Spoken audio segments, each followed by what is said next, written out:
Well, let's get an update now on the situation in Hammanskraal. Our reporter, Ofentse Setimo, joins us live. Ofentse, good afternoon to you. Has calm returned to Hammanskraal? What can you tell us? Definitely, Natasha. Calm has definitely been restored at Sekampaneng and some of the Sirman informal settlement. This due to the deployment of some Metro Police officials whose visibility is actually maintaining calm. And the situation is definitely calm. I can definitely confirm that. All right, Ofentse, let's look at the legalities of this. Is the eviction order still in place? What can you tell us about this? There are questions arising following the eviction order due to its date.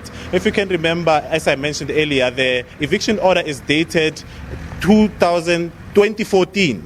So being 2014, the informal settlement only started 5 months ago. So there are questions arising as to whether the eviction notice might have been for another purpose and is now being implemented to force some of these residents as well to evict. Another issue that came up as we were speaking to the lawyers for human rights earlier is the fact that the way in which some of these red ants actually execute their evictions is actually inhumane to the extent that the shacks are demolished and the people are left with their belongings and not knowing exactly where to go. And the fact that there's no provision of an alternative accommodation following the demolition of the shacks actually contravenes the human rights of some of the people who are affected by these evictions.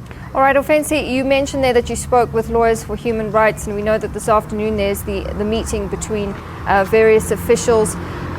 Let's look at the issues at hand that still remain regarding this situation, things like alternative accommodation. What is going to happen next? What's still at stake here?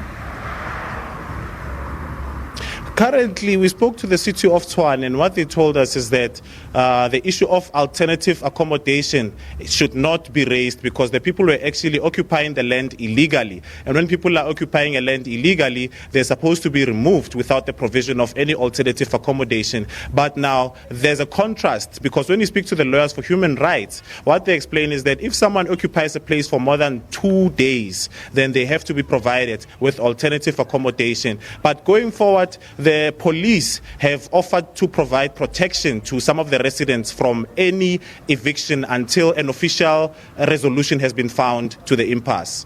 All right, Ofentse, thank you very much, and I'm sure we'll get updates from you later in the day as to what the outcome of that meeting is. Ofentse Setimo, live from Hammanskraal. Thank you very much.